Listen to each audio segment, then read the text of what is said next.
నమస్తే, welcome to our voice. నేను journalist నవత. ఇప్పుడు నేను చెప్పేది ఓ అమ్మ కథ. ఇండోర్ కోర్టు ఇచ్చిన సంచలన తీర్పు. తల్లిదండ్రుల ఆస్తుల కోసం, తల్లిదండ్రుల సంపాదన కోసం కక్కుర్తిపడే పిల్లలకు చెంపపెట్టు సమాధానం లాంటి తీర్పు. ప్రతి తల్లిదండ్రులు తమ పిల్లలకు ఆస్తులు పంచివ్వడం, ఆస్తులు సంపాదించడం ఎంత బాధ్యతగా తీసుకుంటారో, ఎంత బాధ్యతగా ఆస్తులను సమకూరుస్తారో, తాము వృద్ధాప్యంలోకి వచ్చినప్పుడు పట్టించుకోని పిల్లల విషయంలో అంతే హక్కుగా పోరాటం చేస్తారు అని నిరూపించిన ఓ తల్లి కథ. దీని గురించి పూర్తి అప్డేట్స్లోకి వెళ్తే, తల్లిదండ్రుల ఆస్తులపై కూతుళ్లకు హక్కుతో పాటు వృద్ధాప్యంలో వారిని చూసుకోవాల్సిన బాధ్యత కూడా ఉంటుందని మధ్యప్రదేశ్లోని ఇండోర్ కోర్టు పేర్కొంది. పిల్లలకు తల్లిదండ్రుల ఆస్తులనే కాదు, వారి బాగోగులు చూసుకోవాల్సిన బాధ్యత కూడా వారిపై ఉందని, వారు అబ్బాయిలైనా అమ్మాయిలైనా తేడా లేదని అభిప్రాయపడింది. వృద్ధురాలైన తల్లికి భరణం చెల్లించాల్సిందేనని ఓ కుమార్తెకు కోర్టు తాజాగా ఆదేశాలు జారీ చేసింది.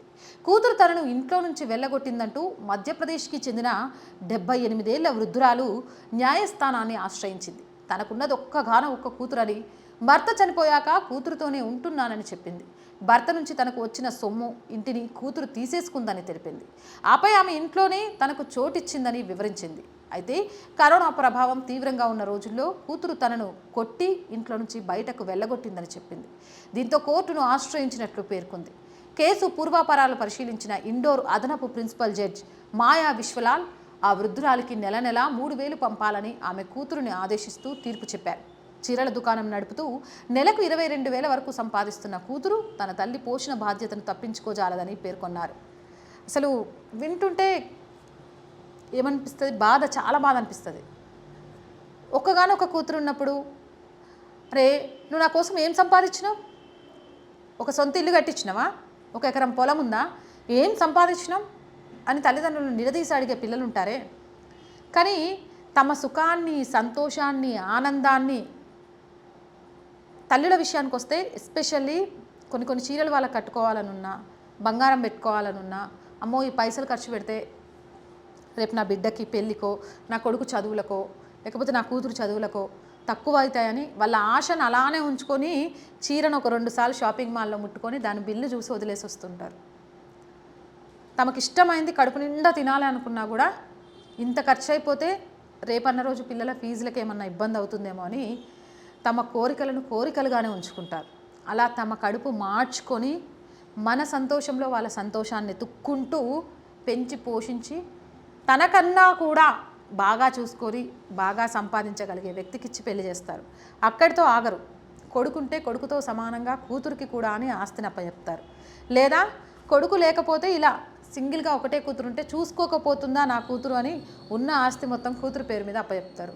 ఇంత చేసిన తల్లిదండ్రులకు మనం చేసేది ఏంటి?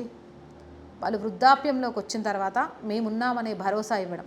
ఆ భరోసా ఇవ్వడానికి కూడా కష్టపడుతున్నాం.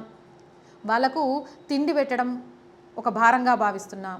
ముసలితనం వచ్చాక నసబెడుతుంటారు, చెప్పిందే చెప్తుంటారు, ప్రతి దానికి ఎక్కువ ఆలోచిస్తారు. అంటే అదంతా మన వల్లే కదా. చిన్నప్పటి నుంచి మనల్ని చూసుకోవాలనే ఒక ఆలోచనతో వాళ్ళ మైండ్లో పేరుకుపోయిన ప్రెషర్ వల్లే కదా. ఆ విషయాన్ని ఎందుకు అర్థం చేసుకోలేకపోతున్నాం? కానీ ఈ తల్లి తన హక్కు కోసం కోర్టుకెక్కింది చూడండి, నాకు భలే నచ్చింది. తమ పిల్లల్ని బాగా పెంచి పెద్ద చేసి వాళ్ళకు బంగారు భవిష్యత్తు ఇవ్వడం వాళ్ళ బాధ్యత ఎలాగో, తాము వృద్ధాప్యంలో ఉన్నప్పుడు ఆ పిల్లలు చూసుకోకపోతే వాళ్ళపై హక్కుల కోసం పోరాటంలో కూడా తప్పులేదు. ఈ కథనం చూసిన తర్వాత అయినా పిల్లలు మారాలి అని మనస్ఫూర్తిగా కోరుకుంటున్నాను. మీరు మీ తల్లిదండ్రులను ప్రేమించి వృద్ధాప్యంలో చూసుకోగలిగితేనే రేపు మీరు ఆ దశలోకి వచ్చినప్పుడు మీ పిల్లలు మీకు విలువిస్తారు అనే విషయాన్ని మరొకసారి గుర్తు చేస్తున్నాను. ఇలాంటి మోర్ వీడియోస్ కోసం మన ఛానల్ వెంటనే సబ్స్క్రైబ్ చేసుకోండి. ఈ వీడియో నచ్చిందా? లైక్ చేయండి, షేర్ చేయండి అండ్ సపోర్ట్ చేయండి. జై భారత్.